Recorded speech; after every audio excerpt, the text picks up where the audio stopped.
पर घर में कोई था नहीं, तो उसने सोचा धान पड़ी हुई है, धान को उखल में डाली और मूसल लेके कूटना आरंभ हुआ। चूड़ी पहनी थी तो खनन खनन खनन की आवाज आई। उसने 2 पहनी तो भी बजी, फिर 1 पहनी तो आवाज नहीं आई, फिर तो साधक को ज्यादा भीड़ में नहीं रहना चाहिए। साधक को एकांत में, जब आप सब संसार से निवृत्त हो जाएं तो जंगल में जाने की बात मैं नहीं कह रहा हूं, पर घर में एक कक्ष ऐसा बनाएं कि जिसमें आप आनंदित रहें। एक बार हम गोरखपुर गए थे, एक इंजीनियर के ऊपर के जो हिस्से में मकान में वो नीचे ही नहीं उतरता था। हम भी ठहरे थे, ये तो महाराज जी हम नहीं उतरते, यही भोजन आता है, यही मैं सत्संग करता हूँ और कोई काम नहीं, मैं ग्रस्त परिवार से दूर रहता हूँ। तो इस तरह महाराज साधक को एकांत में रहना चाहिए। का सर्प की तरह साधक को भ्रमणशील रहना चाहिए। साधक को कोई मंदिर बना के ना रहे, साधक कोई बड़ा आश्रम बना के ना रहे, क्योंकि बहता पानी निर्मला गंदा बंदा हो। बहता पानी निर्मला गंदा बंदा हो, बहता पानी निर्मला गंदा बंदा हो, बहता पानी निर्मला गंदा बंदा हो। तेरी साधुता भला, तेरी साधुता भला, तेरी साधुता भला, तेरी साधुता भला, उसने ना के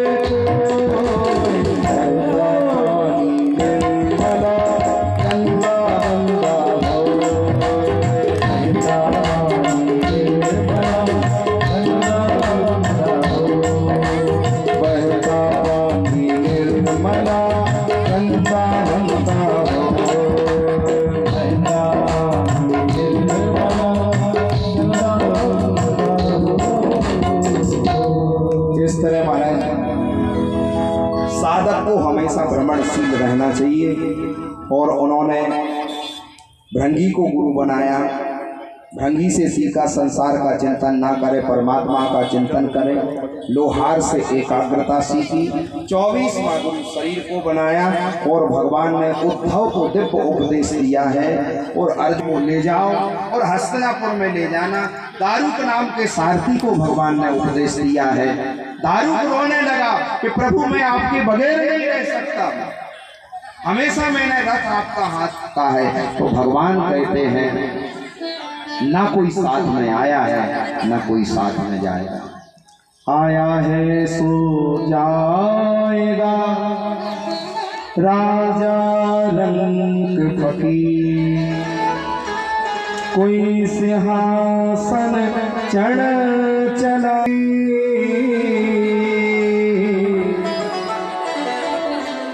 इस तरह दारुक को भगवान ने उपदेश दिया।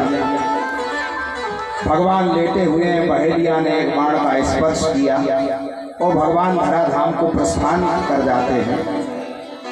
आगे चल के कलयुग के राजाओं का सुखदेव भगवान ने वर्णन किया और राजा परीक्षित से पूछते हैं, राजन तुम्हें 7 दिन का श्राप लगा था, उस 7वें दिन तुमको तक्षक नाम का सर्प डसेगा, ऐसा एक भय था कि सर्प के डसने से हमारी मृत्यु होगी। तो राजन मैंने तुम्हें भागवत कथा सुनाई है, तो अब तुम मरोगे या नहीं? राजा परीक्षित से प्रश्न किया है कि तुम मरोगे क्या? तो राजा परीक्षित ने कहा कि मैं नहीं मरूंगा। तुम तो राजन मरिष्येति पशु बुद्धि मिमां जहि। राजन यदि तुम्हें ये भय हो कि हमें सर्प डसेगा और हमारी मृत्यु होगी, तो ये पशु बुद्धि निकाल लेना। और सुखदेव भगवान ने दिव्य उपदेश दिया है। और सुखदेव भगवान प्रस्थान करते हैं। राजा परीक्षित ने विदा की है। सीधे सुखदेव भगवान आशीर्वाद देकर के उत्तर दिशा की ओर चल पड़े। इधर राजा परीक्षित बैठे हुए हैं। तक्षक नाम का सर्प आता है। रास्ते में ब्राह्मण मिल जाते हैं। ब्राह्मण से तक्षक पूछता है कहां जा रहे हैं, क्योंकि तक्षक इच्छाधारी नाग था, मनुष्य बन के जा रहा था। उसने कहा राजा परीक्षित को सर्प डसेगा और मैं ऐसा मंत्र जानता हूं कि जीवित कर दूंगा उस राजा परीक्षित को। का तुम्हें क्या लोभ है? का धन का लोभ है तो यहीं खोज लो। ब्राह्मण को धन का लोभ दिया और तक्षक गया। राजा परीक्षित को स्पर्श किया और राजा परीक्षित को भगवान का विमान आ गया और विमान में बैठ करके परीक्षित महाराज सीधे भगवान के धाम को प्रस्थान कर जाते हैं। अब कोई मुझसे कहे कि किसी को मुक्ति मिली, इसका कोई प्रमाण है भागवत सुनने से, तो सबसे बड़ी प्रमाण है हमारे और आपके पास परीक्षित साक्षी या श्रवण गति मुक्ति कथनी। जिन महाराज परीक्षित ने कथा श्रवण की और भगवान के धाम को प्रस्थान कर जाते हैं। इस तरह महाराज दिव्य सुखदेव भगवान प्रस्थान कर देते हैं। इधर सूत जी महाराज सोनकादि ऋषियों के लिए कि प्रथम दिन की मैंने कथा में आपने महात्मा की कथा बताई थी। अच्छा, जो जिन्होंने ये 7 दिन की कथा नहीं सुनी, तो पहले समाचार आते थे तो संक्षिप्त में सार बताया जाता था, कहते थे बुलेटिन महाराज, पर का अब समाचार विस्तार से, तो विस्तार वाला मैंने सुना दिया। अब संक्षिप्त में आपको दर्शन, जिन्होंने ये 7 दिन की कथा नहीं सुनी और संपूर्ण उनको फल मिले कथा, तो इसमें विषय अनुक्रमणिका की कथा। महात्मा में 6 अध्याय है और 6 अध्याय में महाराज धुंधकारी ने भागवत की कथा सुनी है, गोकर्ण ने सुनाई, भगवान के धाम की प्राप्ति हुई है, भागवत के विधान बताए गए हैं। प्रथम स्कंद में 19 अध्याय है, जिसमें परीक्षित महाराज का जन्म, सुखदेव महाराज का जन्म, राजा परीक्षित को श्राप लगना, गंगा तट पर आना, और 10 द्वितीय स्कंद में 10 अध्याय है, जिसमें सत्य मुक्ति और क्रम मुक्ति का वर्णन है। तृतीय स्कंद में 33 अध्याय है और जिनमें कर्दम देवभूति का दिव्य संवाद है। आगे चल करके चतुर्थ स्कंद में 31 अध्याय है। दक्ष प्रजापति की कथा आई है, ध्रुव जी की कथा आई है, बैन की कथा आई है। पंचम स्कंद में 26 अध्याय है, जिसमें महाराज भूगोल और खगोल का वर्णन है।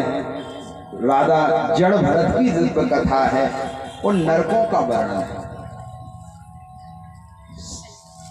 षष्ठम स्कंद है, अजामेलोपाख्यान है और सप्तम स्कंद में दिव्य कथा आई है प्रहलाद जी की, इसमें 15 अध्याय है।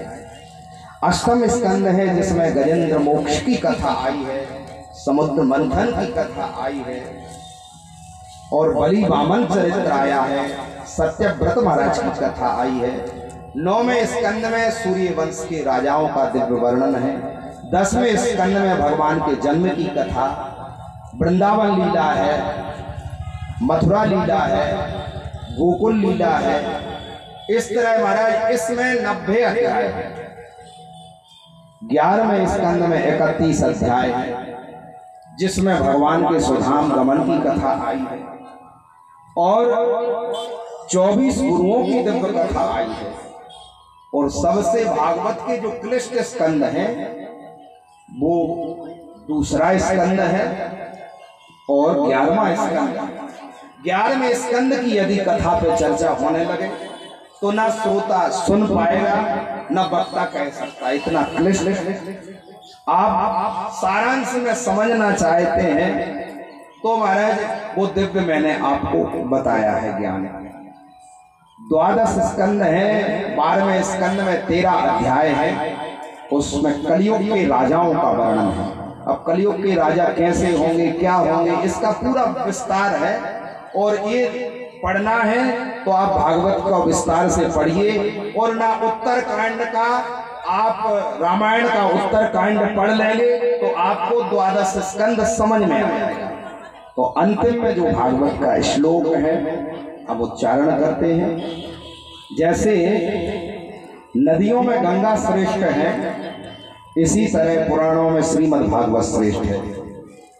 जैसे तीर्थ क्षेत्रों में काशी सर्वोत्तम है, इसी तरह पुराणों में श्रीमद् भागवत श्रेष्ठ है।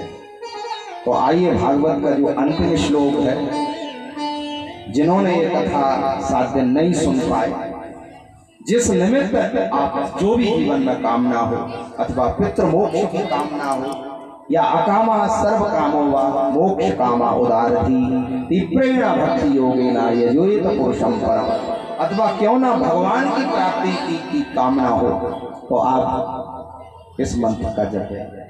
मैं आपको बोलता हूं, आप पीछे से बोलेंगे। नाम संकीर्तनम यस्या, नाम संकीर्तनम यस्या सर्व पाप प्रणाशनम, सर्व पाप प्रणाशनम, प्रणामो दुख समनः, प्रणामो दुख समनः, तं नमामि हरिं परं, तं नमामि हरिं परं। नाम संकीर्तनम यस्या, नाम संकीर्तनम यस्या सर्व पाप प्रणाशनम, सर्व पाप प्रणाशनम, प्रणामो दुख समनः, प्रणामो दुख समनः, तं नमामि हरिं परं, तं नमामि हरिं परं, तं नमामि हरिं परं, तं नमामि हरिं परं। नाम संकीर्तनम यस्या, जो नाम और संकीर्तन करता है, यस्या मतलब जो, सर्व पाप प्रणाशनम, उसके जीवन के सभी पाप नष्ट हो जाते हैं। प्रणामो दुख समनः, आपने देखी होगी कि सील होती है, सील को जब आप ऐसी लोगे तो पूरे उल्टे अक्षर दिखाई देते हैं, उल्टे अक्षर। उसी सील को जब आप स्याही में लगाते हैं और स्याही में लगाने के बाद कागज पे लगाते हैं तो उल्टे अक्षर भी सीधे हो जाते हैं। तुम्हारे जीवन की भी उल्टी लेखाएं जितनी लिखी हुई हैं, गुरु और गोविंद के सानिध्य से उल्टी रेखा भी जीवन में तुम्हारी सीधी हो जाएगी। तं नमामि हरिं परं। तो महाराज जीवन में आप महामंत्र का जरूर जाप करें। कथा के बाद विदाई की वेला है और वक्ता का काम है कि वक्ता को विदाई देना चाहिए। और मैं भी आपको मांग रहा हूं आपसे कुछ, थोड़ा हाथ उठाएं। कौन कौन देगा? पैसा नहीं चाहिए, प्लाट नहीं चाहिए, गाड़ी नहीं चाहिए, संपत्ति नहीं चाहिए, सब देने के लिए तैयार है। तो बस आज के बाद जीवन में और झूठ बोल नहीं सकते हो। भागवत जी विराजमान है और हमारे पुजारी जी ने यज्ञ भी जला के रखा, यज्ञ कुंड जल रहा है। आप नित्य महामंत्र का जाप करें। भटेली जी तो बोल रहे थे कि यदि गोविंद का नाम जपता है, तुम्हारे जीवन में यदि तुम गोविंद का कभी भी नाम जप लेते हो तो अशुभ स्वप्न जब आए तो गोविंद का नाम जप, और मृत्यु नजदीक आ रही हो तो कौन सा नाम जपे? नारायण। और आप औषधि का सेवन कर रहे हैं, आपको लाभ नहीं हो रहा है, दवाइयों पे दवाइयां खा रहे हैं, तो आप विष्णु भगवान का नाम है। और किसी से मुलाकात कर रहे हैं और आपका प्रभाव नहीं जम रहा उस व्यक्ति पर, तो आप श्रीधर का स्मरण करें, वो नॉर्मल हो जाएगा सामने वाला, कितना बड़ा अधिकारी हो, कितना भी कोई हो। यदि आप लड़ाई हो रही किसी से और चक्रधर का नाम स्मरण करें, श्रीधर चक्रधर का स्मरण करें, तो लड़ाई शांत हो जाएगी। त्र्यंबकम बोलेंगे तो प्रवास पे रहने पर त्र्यंबकम बोलेंगे, और जनार्दन का नाम भोजन के समय बोलें। पद्म नाम का आप बिस्तर में शयन करें तो पद्म नाम का स्मरण करें। और प्रजापति का शादी समारोह इत्यादि में जा रहे हैं तो प्रजापति का स्मरण करें। यात्रा कर रहे हैं तो वामन भगवान का स्मरण करें। रास्ता भूल गए हैं, नेट भी काम नहीं कर रहा है, लोकेशन काम नहीं कर रही, तो रघुनंदन का नाम स्मरण करें। कहीं जंगल में भटक गए हैं तो पहाड़ी पर उलझने पर नरसिंह भगवान का स्मरण करें। जल में यदि फंसे हैं तो 12 भगवान का स्मरण करें। अग्नि लगी हुई है, उसको समन करने के लिए आप जल साही भगवान का स्मरण करें। किसी भी संकट में आने पर मधुसूदन का नाम स्मरण करें। और आनंद चाहिए जीवन में आपको तो माधव का स्मरण करें। ये 16 उपाय हमारे भटेले जी ने बताए थे, उनके लिए ताली। अब इतने नाम कैसे याद रहेंगे आपको? कठिन है ना? तो इतने का नहीं रहे याद तो 16 नाम भगवान का है, महामंत्र 16 है, 16 नाम है भगवान का। हरे राम राम राम हरे हरे 8 बार हो गया। हरे कृष्णा कृष्णा कृष्णा हरे हरे। कौन जपेगा एक माला रोज? हाथ उठाओ, ज्यादा कठिन नहीं, 15 मिनट का काम। कभी भी भोजन करके करो, लेट के करो, कभी भी करो। इतना सरल ऑफर है, कभी नहीं मिलेगा।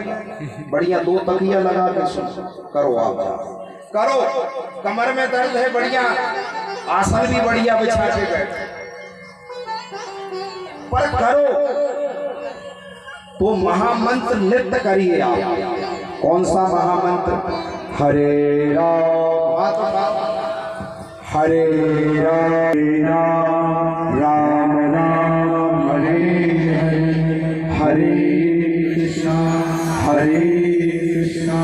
कृष्णा कृष्णा हरे हरे, हरे राम राम राम हरे हरे, हरे कृष्णा कृष्णा कृष्णा हरे हरे राम राम हरे हरे, हरे कृष्णा कृष्णा कृष्णा हरे हरे। इस मंत्र को जपने से जितनी बातें बताएंगे सारी अंग हो जाएंगी। तो भागवत का विश्राम दिन है और भागवत जी की पोथी तो हमने अब बंद कर ली, ये बंद हो गई। ये 18,000 श्लोक है, ये विराम है। आज से अपनी जीवन रूपी पोथी जरूर खोलना।